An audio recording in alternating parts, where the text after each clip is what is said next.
আচ্ছা, তুমি কি চাইলেও আর 1 ঘন্টা বেশি পড়ে ঢাকা বিশ্ববিদ্যালয়ের সিউনিটের পরীক্ষাটা আবার দিতে পারবে? আচ্ছা, তুমি কি চাইলেও এখন আবার 2 দিন সময় নিয়ে বাংলা প্রথম পত্র, দ্বিতীয় পত্র, সাধারণ জ্ঞানের অংশটা কিংবা ইংরেজির গুরুত্বপূর্ণ টার্মটা রিভিশন দিয়ে ঢাকা বিশ্ববিদ্যালয়ের মানবিক ইউনিটে পরীক্ষা দিতে পারবে? পারবে না। সো সময় থাকতে সময়ের যত্ন নিতে হয়, সময়ের ব্যবহার করতে হয়।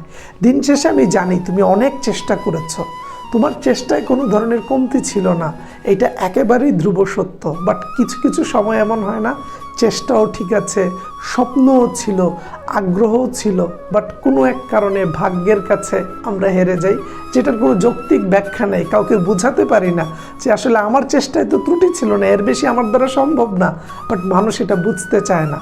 কারণ সত্য কথা হচ্ছে, এই পৃথিবী সফল ব্যক্তিদের বা যারা সফল হয় তাদেরকে নিয়ে কথাবার্তা বলে, তুমি কতটা পরিশ্রম করেছিলে এইটার মূল্যায়ন আসলে থাকে না।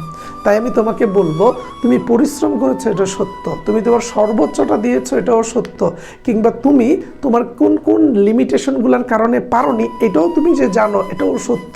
সো ঢাকা বিশ্ববিদ্যালয়ে যেহেতু আর চাইলেও আফসোস করে 2 ঘন্টা বেশি পড়ে কিংবা আরেকবার রিভিশন দিয়ে চান্স পাওয়া সম্ভব না, তুমি কিন্তু চাইলেই ঢাকা বিশ্ববিদ্যালয়ের যেই যেই জায়গাগুলোতে তোমার ভুল হয়েছিল সেই ভুলগুলোকে শুধরে তুমি চাইলে জগন্নাথ, জাহাঙ্গীরনগর কিংবা রাজশাহীর জন্য অনেক সময় বাকি আছে, চট্টগ্রামের জন্য সময় বাকি আছে, গুচ্ছর জন্য সময় বাকি আছে, 7 কলেজ কিংবা জাতীয় বিশ্ববিদ্যালয়ের জন্য হাতে পর্যাপ্ত সময় আছে, তাদেরকে প্ল্যান করে আগাতে পারো। আমার মনে হয় সেগুলোতে অনেক ভালো ফলাফল করবা।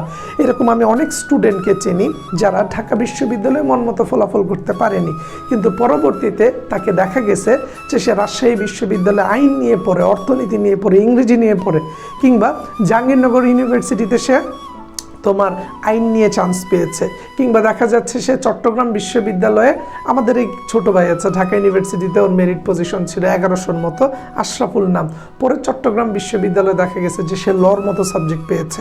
তো এরকম প্রতি বছরই হয়। ঢাকা ইউনিভার্সিটির পরীক্ষাটা অনেক প্রেশার, এক্সপেকটেশনের চাপ সব মিলিয়ে বেটে বলে হয় না। তার মানে এই না যে তোমার মেধা নাই, তার মানে এই না তুমি যে পরিশ্রম করো নাই। কেউ তোমাকে বিলিভ না করলে এক স্বাধীন ভাই তোমাকে বিশ্বাস করে। আমি তোমার মতো একটা পরিস্থিতির মধ্যে দিয়েই তো ঢাকা ইউনিভার্সিটিতে এসেছি। তোমার পেইন, তোমার স্ট্রাগল, তোমার ডেডিকেশন সবই আমি জানি, কারণ আমিও এগুলো করে এসেছি। তাই আমি তোমাকে বলতে চাচ্ছি, ঢাকা বিশ্ববিদ্যালয়ে যেহেতু আর চাইলেও ভালো করা সম্ভব না, বাট ঢাকা বিশ্ববিদ্যালয়ের পরীক্ষার যে অভিজ্ঞতাটা সেটাকে কাজে লাগিয়ে চাইলেই কিন্তু রাজশাহী, 7 কলেজ, গুচ্ছ, জাহাঙ্গীরনগর, চট্টগ্রাম, খুলনা বিশ্ববিদ্যালয়, কুমিল্লা, সাস্ট এগুলোতে ভালো করা সম্ভব। তাই এগুলোর জন্য শেষ মুহূর্তটাকে কাজে লাগাও। ঢাকা বিশ্ববিদ্যালয়ে আমি কেন পারিনি, ঢাকা বিশ্ববিদ্যালয়ের পরীক্ষাটা হয়ে যাওয়ার পর প্রতিটা প্রশ্নের ব্যাখ্যাটাকে একবার করে দেখেছো যে আমার কেন এমসিকিউটা হইল না? আমি তো পড়লাম, পড়ার পরে বাংলার এই প্রশ্নটা আমি কেন পারলাম না? তুমি যেই প্রশ্নে চান্স পাবো না বলে ধরে রেখেছো, সেই প্রশ্ন দিয়ে কিন্তু কেউ না কেউ ঢাকা বিশ্ববিদ্যালয়ে ফার্স্ট হবে। তাহলে ও ফার্স্ট হচ্ছে আর আমি চান্সই পাচ্ছি না, কেন হচ্ছে এই ঘটনাটা? আমি কোন কোন জায়গাগুলোকে মিস আউট করে গিয়েছি, তুমি ব্যাখ্যাটা দেখো। বাংলার প্রতিটা প্রশ্ন কোন জায়গা থেকে এসেছে, কিভাবে করেছে, কেন তুমি পারছো না? ইংরেজির প্রশ্নগুলো কোন জায়গা থেকে এসেছে, ব্যাখ্যাটা কী ছিল, পরীক্ষায় কেন তুমি ভুল চিন্তা করলা?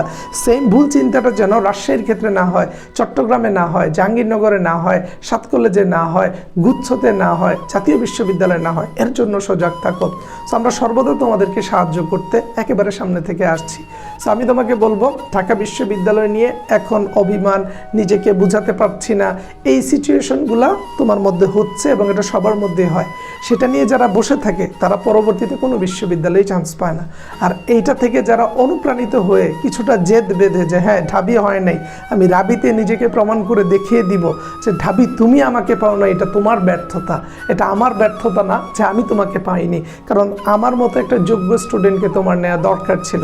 তুমি এভাবে নিজেকে মোটিভেট করতে পারো, করে জগন্নাথের জন্য প্রস্তুতি শুরু করো, করে জাহাঙ্গীরনগরের জন্য, রাজশাহীর জন্য, চট্টগ্রামের জন্য, খুলনার জন্য, কুমিল্লার জন্য, গুচ্ছের জন্য, 7 কলেজের জন্য, জাতীয় বিশ্ববিদ্যালয়ের জন্য পরিকল্পনা করো, চান্স তুমি পাবাই।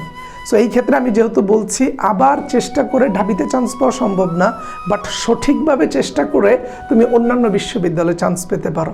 এই ক্ষেত্রে হতে পারে তোমার ইংরেজি বেসিকে অনেক প্রবলেম, তুমি পড়েছো কিন্তু কেউ তোমার এটাকে একেবারে বেসিক থেকে ক্লিয়ার করে দেয় নাই। হতে পারে ভোকাবুলারি বা প্রিপোজিশন তোমার মনে থাকে না, এত এত ইনফরমেশন। হতে পারে ইংরেজি লাইন পড়ে তুমি বাংলা বুঝছো না, সাবজেক্ট কোনটা ধরতে পারো না, ভার্ব কোনটা ধরতে পারো না। এই সমস্যাগুলো তোমার মধ্যে ছিল। ফ্রি হ্যান্ড রাইটিংয়ের প্রবলেম ছিল, তুমি ঢাকা ইউনিভার্সিটিতে ক্লিক করতে পারো নাই। এখন এই প্রবলেমগুলো ঢাকা ইউনিভার্সিটিতে ছিল বলে তুমি পারো নাই। সেম প্রবলেমটা যদি এখনও থেকে যায় তাহলে গুচ্ছতে, রাজশাহীতে, চট্টগ্রামে, জাহাঙ্গীরনগরে, জগন্নাথে কিংবা আমরা যে বললাম 7 কলেজ কিংবা জাতীয় বিশ্ববিদ্যালয়েও চান্স হবে না, কারণ ওই প্রবলেমগুলোকে সর্ট আউট করতে হবে। এই প্রবলেমগুলো যাদের নাই তাদেরকে পাবলিক ইউনিভার্সিটিগুলো খুঁজে। তুমি বাংলা ব্যাকরণের হয়তো এক কথায় প্রকাশ, সমার্থক শব্দ, বাগধারা, বিপরীতার্থক শব্দ মনে রাখতে পারো না, কিংবা কারক, বিভক্তি, সমাস, উপসর্গ, ধ্বনি পরিবর্তন, দ্বিরুক্তি শব্দ, এগুলা নিয়ে ঝামেলা লেগে যায়, ভাই আমি বুঝি না। এটা বুঝতে হবে, এমন কেউ একজন দরকার যে এটাকে ভেঙে ভেঙে বুঝিয়ে দিবে। বাক্য এত প্রকার, পদ প্রকরণ এরকম, ক্রিয়া বিশেষণ এরকম, ক্রিয়ার রূপ এরকম, এটা তোমাকে বুঝাইতে হবে। সাধারণ জ্ঞানের অনেক তথ্য মনে থাকে না, সেই ক্ষেত্রে সাধারণ জ্ঞান টেকনিকে পুরোপুরি মনে রাখতে হবে। বিগত বছরের প্রশ্নগুলোকে গুরুত্ব দিয়ে পড়তে হবে। হিসাব বিজ্ঞান, ক্যালকুলেটর ছাড়া ম্যাথ করতে পারি না, টেকনিকটা শিখতে হবে। সো আমাদের স্টুডেন্টরা যারা ব্যাচে ছিল তাদের অনেকেই কিন্তু ঢাবির ভর্তি পরীক্ষায় ভালো করেছে এবং তারা অনেক স্যাটিসফাইডও ছিল।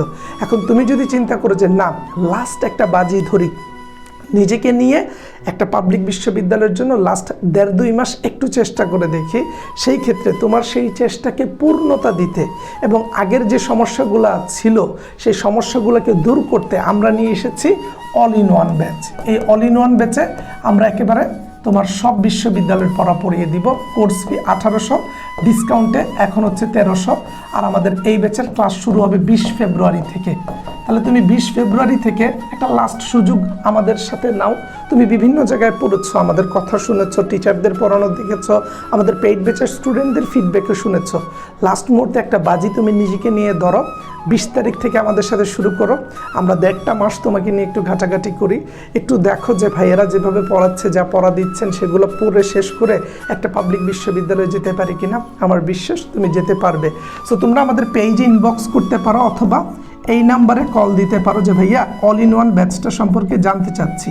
এখানে একেবারে সকল বিশ্ববিদ্যালয়ের জন্য যেই যে টপিক কিংবা যেই যে সাবজেক্ট থেকে প্রশ্ন আসে সেগুলো আমরা পড়িয়ে দিব। প্রতিটা ক্লাস ফেসবুক সিক্রেট গ্রুপে লাইভে হবে, ক্লাস শেষে লেকচার শিট দেওয়া হবে পিডিএফ আকারে, প্রতিটা ক্লাস শেষে পরীক্ষায় প্রবলেম থাকলে সলভ ক্লাস, টিচারের সাথে সরাসরি ফোনে কথা বলতে পারবা।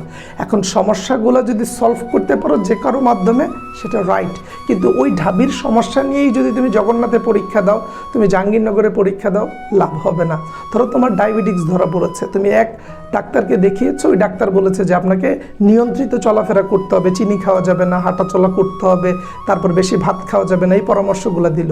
তুমি এই পরামর্শগুলো মানলা না, না মেনে যখন ওষুধ কমছে না, তুমি এই ডাক্তার বদলে অন্য একটা ডাক্তারের কাছে গেলে, সেই ডাক্তারও কিন্তু তোমাকে একই কথা বলবে, কারণ সমস্যাটা তোমার। এই সমস্যার সমাধান করলে তোমাকে এমনিই ডাক্তার রিলিজ দিয়ে দিবে যে তোমার ডায়াবেটিক্স কমে গেছে। ঠিক একইভাবে ঢাকা বিশ্ববিদ্যালয়ে যে সমস্যা ছিল, এই একই সমস্যা নিয়ে তুমি জগন্নাথে যাও, জাহাঙ্গীরনগরে যাও, রাজশাহীতে যাও, ফলাফল হতাশাজনকই হবে। তাই চমৎকার সুন্দর গুছানো ফলাফল করতে হলে তোমাকে এই সমস্যার সমাধান করতে হবে। এবং ঢাবিয়ান ভাইয়েরা এত সুন্দর করে যে তোমাকে বুঝাচ্ছে, তার পেইড ব্যাচে যখন ভেঙে চড়ে বুঝাবে, তখন তোমার জন্য অল ইন ওয়ান ব্যাচের মাধ্যমে পরবর্তী ইউনিভার্সিটি জার্নালটা কমপ্লিট করতে পারবা। সো অনেক জায়গায় তো পড়েছ, লাস্ট একটা বাজি আমাদের সাথে ধরো, আমার বিশ্বাস তুমি চান্স পাবে।